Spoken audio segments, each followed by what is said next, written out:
아이가 아직도 어리지만 1세부터 4세 사이에 남겨둔 앨범을 볼 수가 없어요. 그때 아이 모습을 보면 너무 슬프고 도망치고 싶다는 생각이 듭니다. 우리 가족은 제법 행복해졌고 안정적으로 변했지만 과거에 한번 사로잡히면 너무 슬퍼요.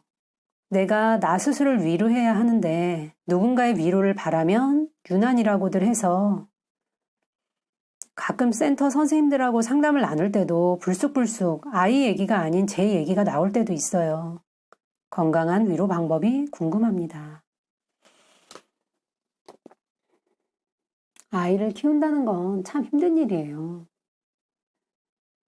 요즘같이 다들 대학 나와서 자기 이름으로 일하고 살다가 출산하고 갑자기, 비록 내 자식이긴 하지만 다른 사람을 돌보는 것으로 24시간이 채워진다는 게 얼마나 우울한 일이에요.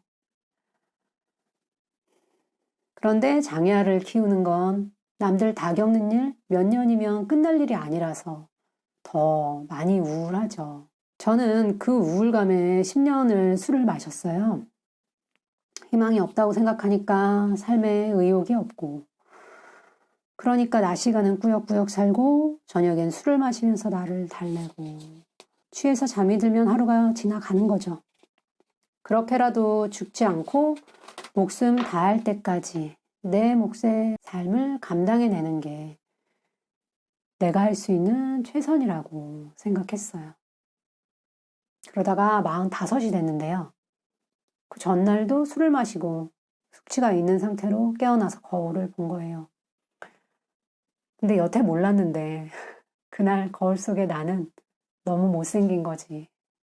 늙었더라고. 아마 30대 때는 젊어서 젊음을 몰랐나 봐요.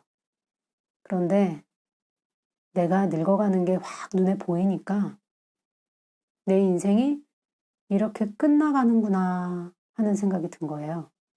갑자기 잘 살고 싶더라고요. 마치 홈쇼핑에서 마감 임박 자막이 깜빡깜빡 뜨는 것과 같은 그런 다급한 마음이 된 거예요. 그 이후 제가 했던 건 심리학자한테 가서 상담을 받았고요. 또 법륜 스님의 불교대학 1년 과정을 수료했고, 최진석 교수의 유튜브 철학 강의를 듣고 그분의 책을 읽었어요. 그러고 나니까 무엇보다 중요한 것은 나의 행복이라는 걸 알게 됐습니다. 내가 불행했던 이유는 내 인생의 주도권이 다른 사람 또는 운명, 내 팔자, 다른 것들에게 있다고 여기고 날 이렇게 만든 그것들을 원망하면서 그냥 주저앉아 있었기 때문이라는 걸 깨달았어요. 그래서 저는 그 이후부터 내 행복을 위해서 주체적으로 살자고 마음먹고 실행하기 시작했어요.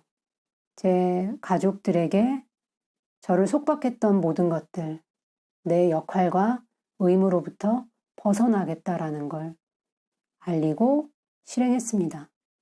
그리고 올여름 15년 만에, 그러니까 아이 낳고 결혼하고 처음으로 취직을 해서 9시부터 6시까지 직장에서 일을 해봤어요. 비록 3개월이었지만 양육의 의무에서 벗어나서 내 이름으로 뭔가를 한다는 건 굉장히 뿌듯하고 기쁜 일이었습니다.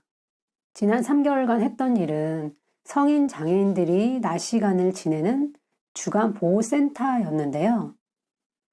돈을 벌고 또 내 존재감을 느끼고 남의 아이를 돌보는, 이걸 해보니까 내 아이, 우리 복계를 나와 함께 살기 좋은 아이로 키우는 것이 미래의 내 행복을 위해서 더 나은 선택이겠다라는 판단을 했어요. 그리고 아이와 함께 잘 살기 위해서는 노후에도 내 몸이 건강한 게 매우 중요하겠죠. 그래서 먹는 것, 자는 것, 운동하는 것에 신경을 쓰고 요즘 살고 있습니다.